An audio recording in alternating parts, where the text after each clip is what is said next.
Oh my gosh, what is happening? Now, make sure that the camera can see. Yes, we got this on camera 5. Oh, good. Okay. This is the Wheel of Cringe.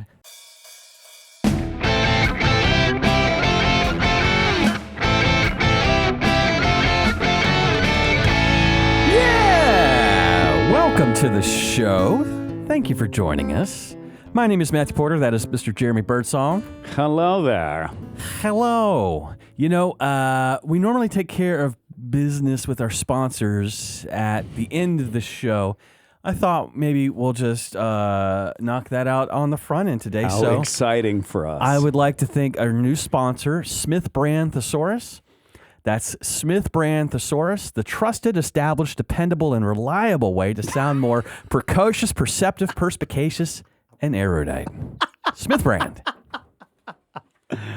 Wow.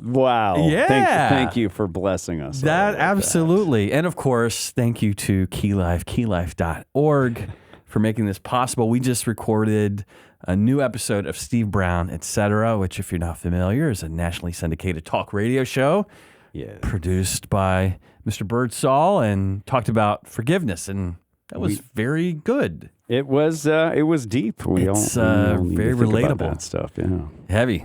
Yeah. But relevant. How you doing, man? You know, it's not every day you say this, but I lobbied Congress this morning. What'd you do? We've all been there. You know what I'm saying? As right. one does. What? It's a Tuesday, what? right? Tuesday. So, did you bring money because you understand? Like, that's how this is done. I'm going to go over here if there's a stack of pepperoni pizzas. Yeah. No. Whatever. So, okay. This is music related, I would assume? So nailed it. You may be familiar with the Grammys, the Recording Academy. So I've been a voting member of the Recording Academy for 8 years, I guess. And, they get their hands on a bunch of little kind of things. And one of the organizations I'm part of is the 𝗦𝗵𝘆 Committee, which means we advocate for content creators, music people who make art with sound and stuff. Yeah. And, what we do every year, usually October, this time it was, a little earlier, but is speak to our representatives, senators and congresspersons, and tell them these are the things that are important to those of us who try to create art. And we are your constituents, so you should care.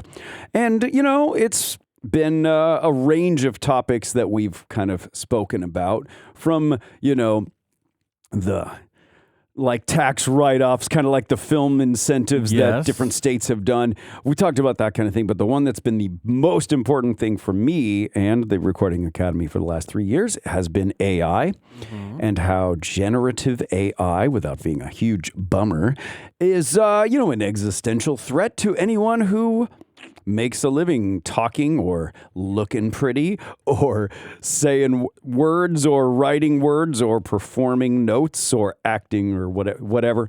It's bad out there. So one of the things we spoke about today was the No Fakes Act, which is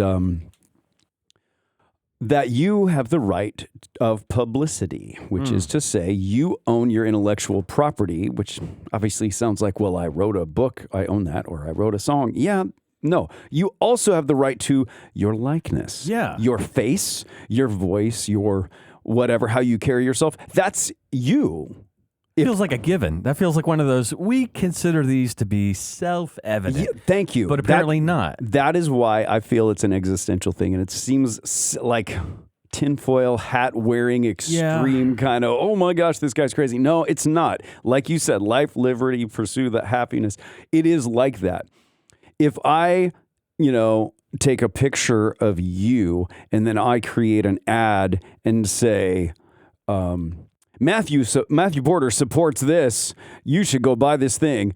I shouldn't be able to do that. Right. You should be able to say, you know what? I don't support that. Yeah. Also, if I did, you should be paying me for the rights to use my likeness in promoting your whatever. Is there no legislation? There's no guardrail? That is what we're doing right now. Yeah, and that feels like that's relevant beyond just the music industry. I mean, that's ironically, that affects all of us. It's relevant beyond AI too. And like you said, I feel like that should have been a thing.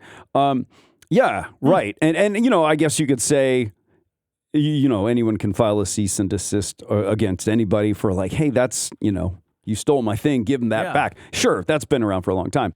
But AI and the way it's grown so fast and gotten so good so fast, it's now everybody's starting to go, oh, shoot, that isn't real. How did this happen?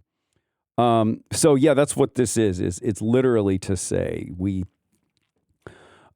you as a person should have the right to say what goes with your stuff. And your stuff includes your physical body and how your physical body is represented, you know, digitally. And that's what we're talking about. Well, hopefully somebody could represent it better, my body, than I have been. You know, sure, like an avatar.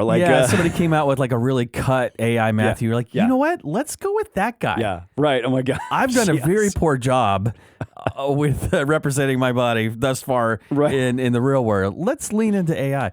So who do I need to address lobby-wise to get Hall & Oates back together? That's my burning. Daryl Hall is who you address. Is it mostly him? Is it? I think so. Boy, those guys there's drama. Yeah, I don't know. I don't know much about that. I can't really go for that. No, my God. Come on, man. I promise that was not premeditated. I saw it and you're like, why not? Why not? Why? I just like walked into that. Yeah. Thank you. Well, you know, is it Rick Beato? Yeah, Is it Beato? I think maybe? That guy's stuff is so good. But you turned me on maybe to the episode of he sat down with somebody from like 60 Minutes or CBS This Morning, whatever, and you're like, hey, let's see if we can use this AI generative whatever, I didn't recognize it, and make the next big indie artist. And they came up with the name and they generated this look, this you know, hip young 20-something girl. Yeah. And they put in parameters in like a matter of seconds. Yeah.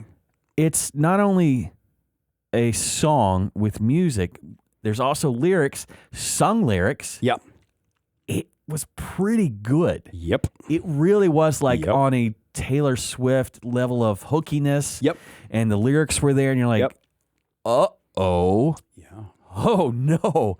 I mean like a marketable, and you're like, oh my gosh, this is serious stuff for music artists. You okay, Matthew Porter. Or maybe you don't have to work so hard anymore. You're like, no. Okay, magic robot. Make some music for ESPN. You have now opened the can of worms, my friend, and here we go. You're going to have to tell me to stop talking because I'm just going to go. So, number one, the producer known as Timbaland. Yes. Who's produced a bunch of stuff, especially for like Justin Timberlake and guys like that. Really, really great producer, right? In the last year or maybe year and a half, he has signed some deal with Suno, which is an AI audio. Oh, he's joining. He has joined the dark side. Yes. And all he does now is talk about how generative AI helps his process. And he'll sit there at his computer doing his thing, and he's like, so I had this idea, and I kind of ran it through Suno, and it spit this thing back, and I took it, and then I did blah, blah. And we're all looking at it like, yeah, that's not what's happening. This seems like a lie. And then what has now come out is he, at some point, was asking independent artists to send him stuff because he was gonna, artist development kind of nonsense. Like, hey, man, I want to help you grow your career. And people have sent him things. And now he has released tracks that he pumped through Suno and had AI spit it out. And he's singing the glories of AI. And the track with the vocal on there is from a real human being that did not authorize the usage of this. So there's a real problem there. So anyways, yeah. Does it make your process easier? Yeah, arguably, yes. Yeah. Now, the bad side of this is Sam Altman, the founder of OpenAI, ChatGPT, etc., has now become a tinfoil hat wearing wacko who is so great because you know what he just came out with last week? The internet is more than 50% bots. So what does that mean for us? That means that the issue as it applies to creatives like us is that we have now crossed the threshold from... We're the minority. Yes, we're the minority. The robots are already winning. And basically the content out there is being produced so fast that, yes, could Midjourney and Suno and all of the different AI products that you could use to make pictures and videos and audio and 11 labs for narration, all of that, can you do that? Yes, you can. And does it make your life easier? Yes. The problem is everyone else who has access to the internet is doing the same thing. So everything is being diluted. The content, there's so much content out there and so little of it has human touch. For you to stand out from the crowd, whether or not you use AI, is exponentially harder every day. But if you're willing to pay some American dollars to the Googles and the people who own the train stations, yes, you could get ahead in line. All you have to do is give it. Sure. Yeah, right. It used to be somebody told. I think I heard years ago Glenn Beck talk about internet used to be the wild, wild west. Oh yeah, yeah. Everybody's just out there doing their own thing. Yeah. If you can stake out a spot, great. Then the railroad lines start being laid, and you need to be within proximity to a railroad depot, or you're gonna... That's a great analogy. Yeah. I had not heard that before. That's cool. And you've got to... It's not... I mean, you have all the freedom in the world still, but pretty much you need to be wired in to Google, really. Yeah. To matter and show up anywhere. Sure. So I guess it's just evolving. You know, but yeah, right. That is what is happening, and I remember, this came out with the Johnny Depp Amber Heard thing a couple of years ago. That was a very sensational case and thing that was happening, and people were invested in it. But what has come out is that not only were there bots that were engaging in the social media of this. There came a point, and this was years ago, whenever that was, right? Yeah. I don't even remember, that there were bots that were pro Johnny Depp and there were anti Johnny Depp bots, and they were fighting with each other on Facebook and Instagram, and there wasn't humans weren't even part of that. You live in such a dumb time. Why? So anyways, that's what I did this morning. He was just talking to a representative of Congress to say, I should have right of publicity. I should have the right with what happens with my likeness, my voice, and whatever. Yes. But also an extension, all intellectual property that I touch, including my own art. And it was refreshing. Sometimes you speak with representatives who don't know what you're talking about, and you just kind of need to tell them the whole deal. Yep. Sometimes you speak with somebody who seems to really get it. And this morning we talked to somebody who definitely got it. And I mentioned the fact that Spotify, oh yeah, I'm naming names. I don't care. Come get me.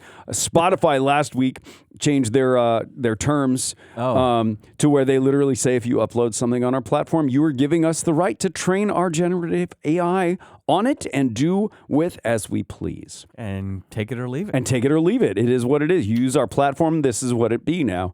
Wow. So anyways, this representative had already sort of heard of that and knew, the concerns of that. So, we will see what happens.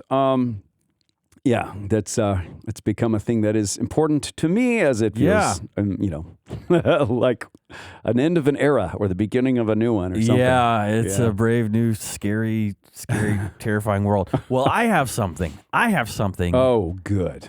That the bots cannot replicate. At least not today, my friend. Oh, good. Oh my gosh, what is happening? Now, make sure that the camera can see. Yes, we got this on camera 5. Oh, good. Okay. This is the Wheel of Cringe. Oh my I gosh. asked Jeremy, I'm like, are you up for a curveball? You're like, yes. That depends on how curvy it is. Provisionally? Exactly. If you're okay with me reacting, honestly. We take big swings here. Oh my. So if we're going to fail, we're going to fail big.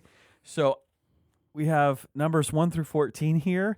I have questions 1 through 14 here, designed to elicit stories of awkwardness, embarrassment, cringe, as the young kids would say. Is this like truth or dare?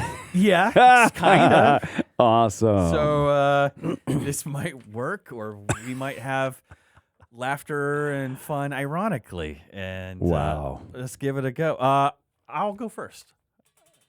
Oh, you're going to participate too. I gotta participate. Oh, thank God. Oh, come on. No, we're in this together. Oh, thank you. Good. All right. Note to self: don't swing it quite as hard. Number 12. Number 12. Time you drastically overreacted to a bug or spider. See, this is easy. All right. Okay, I have two. One time I'm driving along in my first vehicle, which is an 87 Ford Ranger. Ooh. Mostly red, blue door. Cool. Yeah. Cool. So one of those. Yeah. And that's a good first car. It is. It really was. Stick shift. Yeah. Well, good. No Yeah. AC. Not a broken AC. Didn't have one. Did not have. Not an option provided in this vehicle. Yes. Speaking of awkward, you go try to, in the summertime, go pick up a lady to go on a date, and you're just like, well, I was dry when I got into the I really did car. take a shower, I promise. Man. So I'm driving along with my buddy Scott, and I don't know, somehow a spider had gotten in there and just goes like this in front of me while I'm driving. I'm like, which as an adult man now you'd be like, oh, whoa, all right, and you just grab him. And yeah, right. like, and you're like fishtailing, like pulled over to like the little the median thing, and like, I'm like, it wasn't like manliest moment, I have to say. Okay, I gotta ask. Were you on a date? No, this is I'm hanging with my buddy Scott. Right, okay. But there was a witness. Yeah, and good. yeah, no, there had to be a witness to right. immortalize this thing.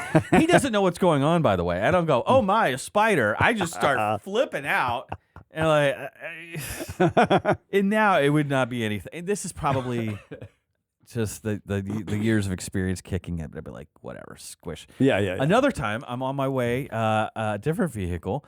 Driving to Blockbuster, where I was working. Oh. I did get to live that era. That is the dream, That really. is the dream. Yeah. That was yeah, probably one of my funnest jobs. Sure. There's a mosquito or something bumping against the windshield from the inside. I'm like, well, let me just kill this thing. So, little science fun fact. Windshields are strong from the outside in. They are not as strong from the inside out. Oh no! So I go, pow! Killed the mosquito. Sploop. No. Yes. With your bare hands. Yes. Okay. I somehow sumo chopped this thing into oblivion. Now, first of all, were you? Do you have rings on or anything? No, I'm just like this. It was no harder than that. Like this is the part that. Yes, I'm not. Wow. I'm not Matthew. Kung Fu grip. I am impressed. You could. Anybody would do the same. I am really. That's like wow. Just go boom and spiders. Like, but there's a PSA here. Yes. Is be gentle. Be gentle. Don't whack that thing unless you're like trying to get out of the car because you're like underwater or something. Because yes, that's probably what it's designed for. That is the takeaway. Right? Wow. Good message. If just one person out there learns from my mistakes, the more you know. Dun, dun, dun, dun. Oh, that's there was nice. the more you know, and that's one to learn on. Oh, that's nice. one to grow on. Yes, that's one to grow on. All right, so we spin it again. All right. Lighter this time. Right. Wheel of Cringe. Ooh, 14. 14. What do we have for 14? Is there a time you got friend zoned? We're just going right to it. Okay, yes. All right. First of all, yeah, several times, Yes, multiple times. yes. But there's one that, oh my, I was in college and was going to church and met a girl at church. This is all like a wholesome story, right? This is all great. I'm like, hey, this is great. You know, she seems nice and whatever. And we were talking at church and, you know, it seems good. And I get her number and whatever. I call her and we're just talking on the phone and whatever. Seems fine. I don't recall if I asked her out at that point, but I've got her number. So I call her maybe again. And at this point I'm like, hey, you know, what are you doing, you know, tomorrow? She's like, well, I'm going to go hiking with some friends. And I'm like, oh, cool. You know, what are you doing? What are you doing after that? And she's like, well, I'm not really sure. I'm like, oh, and then this was what I thought was my really, really smooth line. I think her name was Brianna or something like that. And I have to name her. I guess could feel the awkwardness like physically settling in already. Yeah. I'm bracing myself for the cringe. Okay. Yeah, this is cringe, right? So Buckle up. So I've asked her what she's done. She said, no. I'm like, and I'm asking now, like, what are you doing later? She's like, yeah, and whatever. I'm like, well, what am I gonna do with you know, about my Brianna fix? And she's like, I don't know, get over it. And I was like, ball not thrown back. That was that. So that was probably the most vigorous friend zone I ever got. I'm like, wow. Well, it was quick and thorough, right? Band-Aid was ripped off. No ambiguity. Like, whoop.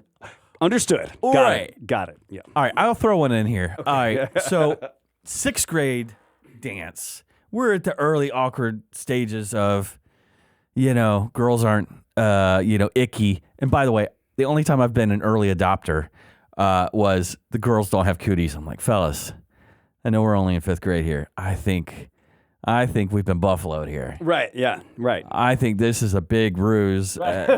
Hear me out. Right. They don't have cooties. They may be awesome. Putting that out there. Just putting it out there. It ends up I was right. Spoiler alert. Spoiler alert. So 6th grade, I was fond of this young lady, Heather, and so we're having a school dance. And so I get on my best clip-on tie, and I ask this young lady, and she says yes.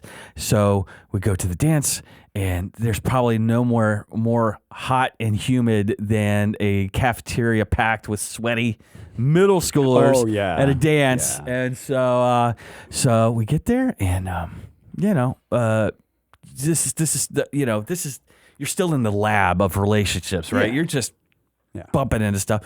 But I'm like, okay, Heather, would you like to dance? No. I'm like,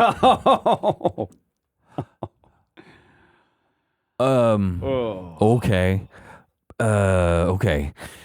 I had not anticipated that one. You want some punch? Right. And I think maybe I asked one more time before we never danced. Sure. And I'm like, okay. Coda, PS, whatever, to this story. Heather, as an adult, does not care for the male gender. Oh. So I'm not going to take a full L on that one. That does change your Monday morning quarterbacking of the thing. I'll take 50%, okay, but not the full L on that one. So, I see. All right. Let's see what else we got for the Wheel of Cringe 11. Okay, tell me about the worst picture or video of you currently on the internet. Oh my gosh! Do you have an answer for this? The internet's a big place. I don't know what's still on there. Who can say? Oh boy.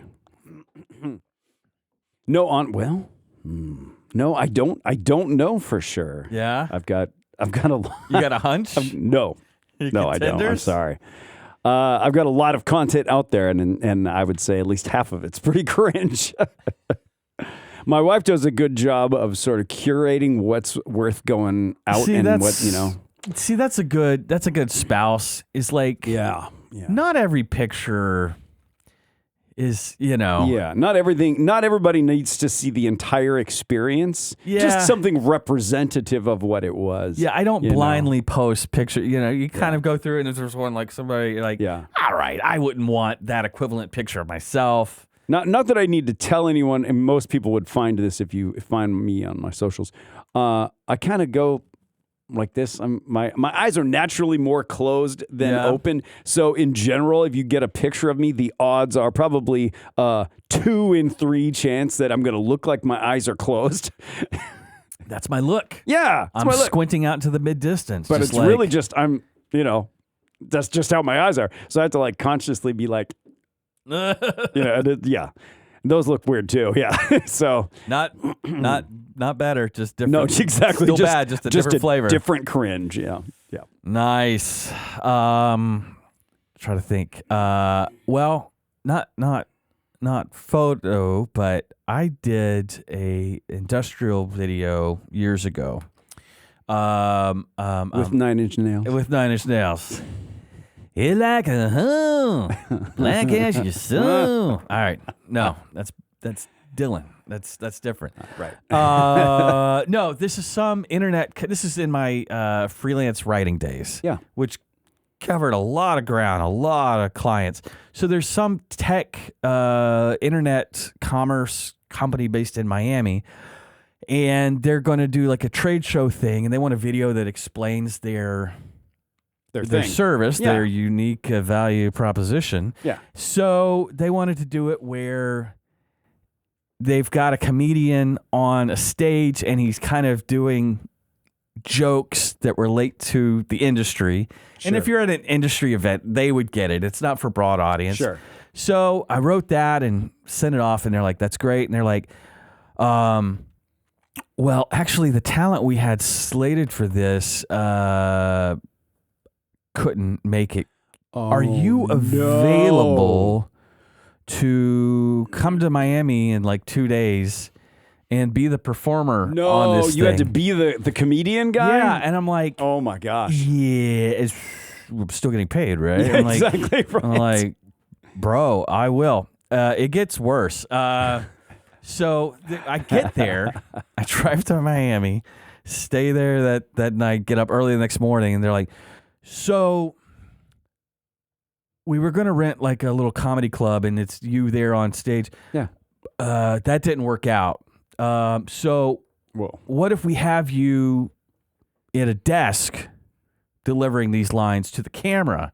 I'm like, more or less the same thing. No prompter or anything. I'm like, okay. So it goes a step beyond, because one of the jokes is about how e-commerce and the internet is great because you could buy stuff in your underwear. And how great is that? Okay, so they're like, so we're just going to hit you with this here. What if you're talking to the camera and you're in your buttoned up shirt in this office setting? No. And you just get up and you're in your boxers and you're just walking around the office and nobody is acknowledging this fact. No. Oh, okay. Matthew Porter, you need to supply a link to this content. Here's what I will tell you. It's out there. If you could find it. Oh my gosh. Good luck. Another thing I love online shopping for one simple reason. You can buy stuff in your underwear. That's a very powerful feeling. The other week, I'm sitting there online buying the new G-Unit CD. Hey man, because that's the way I roll. And I'm sitting there chilling in my skivvies.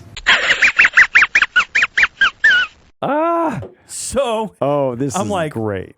Well, I had been working out for like 2 months, filling me with unplaced confidence that, I'm like, I could pull this off. I'm like, this is the best I've looked in 2 years. Yeah, that's right. Let's go. So I said what any, confident, independent, capable man says. I said, let me call my wife. She's like, I don't care. They're going to pay you, right? All right. So like, you getting paid for this? So we do this thing, and so the added one is they're like, I interact with this other spokesperson gal. There's a running joke about ironing pants or whatever. So what if you talk to Rachel here and she goes, yeah, great job on whatever, and just give you a little butt pat. I'm like, no. I'm like, Rachel's probably not okay with this.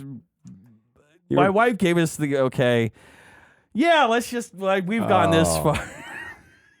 So I don't know that we ever actually did that part or not. I think I would remember it. I don't remember us actually shooting that part, but yeah, walking around in the office with the coffee cup, like, how's it going? Just Oh, I've got to see. Oh my gosh, I've got to see. This sounds amazing. it's not. What I've built this up to in my mind is way better, I'm sure. It's just imagine as bad as you can imagine it. It'll probably hit that and then some. So yes, total cringe. All right, couple more. All right, let's go. Wheel of. I have to say, the millennials and other generations have given us something. The millennials were right about the bubbly and the what's the other one? The seltzer water. Oh, things. LaCroix. LaCroix. I'm like, you know what? Yeah. Agreed. It has a place. Agreed. And yes. I think it was Gen Z that gave us cringe. And you know what? Good for you for giving us a new name for something we already had a name for. Right. All right, number 4. Yes, true. So, let's see. Tell about a birthday or Valentine's Day gift that backfired. Anything on that one? If not, I can go to another. Ooh, gosh. Or didn't land Oh. exactly how you wanted it. Oh, yeah, yes. Okay. Oh, thank you. This is a good one. So, this was, I think, no, I know for sure. I was dating my wife. We, had been dating for 3-4 months, right? Her birthday's coming up. I have recently moved into town. I don't really know anybody. I'm just getting kind of established. I am broke, like J.S. Bach, if you know what I'm saying. Nice. You like that? I'm stealing it. You like? Thank you. Consider it stolen. Like, I ain't got nothing. I don't know nobody from know how, and I ain't got no money to do nothing about it. But, I'm dating this girl. I really like her. I sort of already was planning on maybe, asking her to marry me. I'm like, well, it's her birthday. I got to do something. Yeah. And I got no money. I got nothing. I'm like, okay. So I don't know what I was. Oh, no, I do. There was a recording studio that I had driven by, and I was like, oh, I'm going to stop in and just, introduce myself. Because, I'm, musician, instrumentalist. They could hire me. Also, I'm a producer and composer. I could collaborate with him on things. So I'm just as a fellow professional and introducing myself in town. It's like, hey guys, what are you guys up to? So I'm in this random studio that they showed me around, and I'm like, oh, this is cool. This is nice getting to know these guys. So it was in a little strip mall, just, they had their little space and like 4 or 5 others. And so I walk out, and before I get in my car, I'm looking around and I see this candle shop, right? And I'm like, how about a candle? My wife likes candles. Yes. My girlfriend that I'm dating. Yes. So I go in there, and tiny little rando shop. This isn't Yankee Candle. This is just some guy. Yeah. Who makes candles in this shop. And this is 20-something years ago. And so I'm talking to this guy, and you know how it is. Random small business owner, random person in their shop. He's like, a customer, my favorite. So we're having a great conversation. The guy's telling me about everything he does and how natural and how whatever and handmade. And I'm like, this is great. And then the most beautiful thing to a poor man happens. He's like, would you like some samples? I'm like, yes, I would love some samples. This is the crazy. So he gives me like, those wax burner thingies? Yeah. Right. So you get like a tea light, and then this little thingy holds this deal up. You put the wax in it, and the wax will, the tea light will melt it, and it might have some smells and whatever. So, and I'm like, oh, I know Lynn has one of those. And the dude gave me like 10 different flavors of these things. I'm like, just little samples. He's like, let me know. He's like, let me know what she thinks. If you find something you like, come back and spend actual American dollars, please. Yes, he's taking investing in you. Yeah, but God bless, a small business guy just gave me stuff for free. And I'm like, fool. Never been back.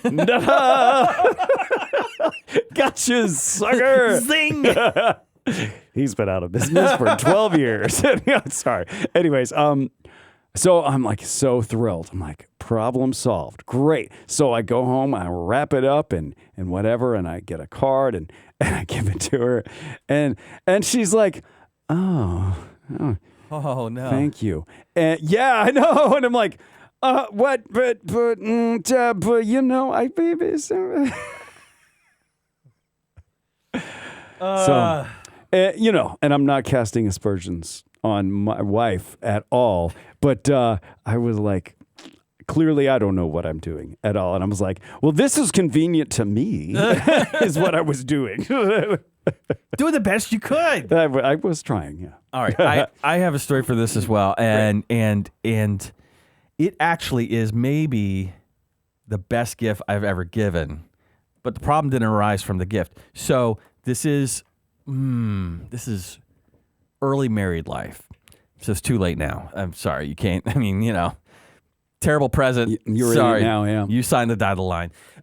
So my wife teaches elementary school, and so kids' books are very important to her. And there was a book growing up she really loved called Holiday Inn. I think James Howell was the author. Okay. So I had the idea of, let me get a copy of this book and let me get it to James Howell and get it inscribed to her for her birthday. Yeah. Well, there's not anything listing where so I get a copy of the book and I send it to, I don't know. There was an address. It was not for sure that this was going to the author James Howell in Brooklyn or wherever it was. Oh boy. So I'm like, it's kind of a gamble. But sure enough, I get it mailed back to me, to my wife. Blah blah blah. It was something really. It was the sweetest thing ever. Wow. No problem so far. Yeah. I give it to her. It lands. It's great. But then it was like, well, that's great. This is going to initially look poorly on my wife. Oh boy. This is not the intent. Don't here. worry. I just did it myself. Yes. So here we go. Here's the lesson for the young men. I love the subtext already. So there's a strategy to gift buying for major stuff like Christmas, Valentine's Day, birthdays. There's different categories of gifts. And Jeremy, you tell me if this checks out for you. Yeah. There's one category of gifts of like, oh, I needed this. I probably would not have bought this for myself. Kind of practical. Practical. Yeah. And there is kind of a category of, oh, you see me, you get me on a deep level. That was this. Like you're paying attention. You're paying attention to what matters to me. Yeah. I feel seen. I feel known. Yeah. This checked off the box in that category. Yeah, nice. And then there's kind of the thing of just kind of grand gesture of like, this is over the top, but you know what? I love you. You deserve this. Sure, we're going to Paris. Yes, Yeah. You know this. Yeah. You know these categories. So it's kind of an amalgam. You kind of want to hit all these categories. You don't want to be obvious about it. This gift nailed one of those categories, but I did not have any other. I literally gave her a book for the birthday, and that's it. It was just frosting. There was no cake. Yeah. And so it a false victory followed by that's it. That was it. Right. That's great. Or like, it's not great, or you would not be saying that's great. So like so it was one of those learning early marriage learning kind of, you figure this out by messing it up a couple times. So but it was a good gift. Thank you for sharing. Yes, thank you for sharing. You're in a safe place. All right, one more of these. Round and round she goes. 14. We just did that. I know, but you know what? I'm pulling these. Or no, you're just going to anyway. 14. Here's number 1. Exactly right. The card. He's counting the cards. Yeah. All right. Let's see. Okay. How about multiple choice? I'll give you 3 options. Oh, good. All right. Number 1, weird food that you used to like.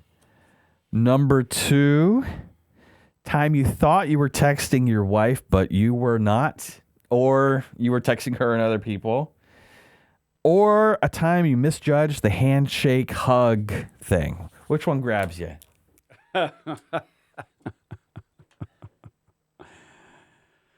Oh my gosh. Well, I've done all of that. Yeah. Oh yes. Haven't we? The awkward legend is large. So, okay. So, if you're listening, you might not know this, but if you're watching on the YouTube, you can see I am of Caucasian descent. You're a person of color, and that color is And beige. color is beige, very light beige. Exactly. From Ireland and Scotland descent. That'll do it every time. Every time. Yeah.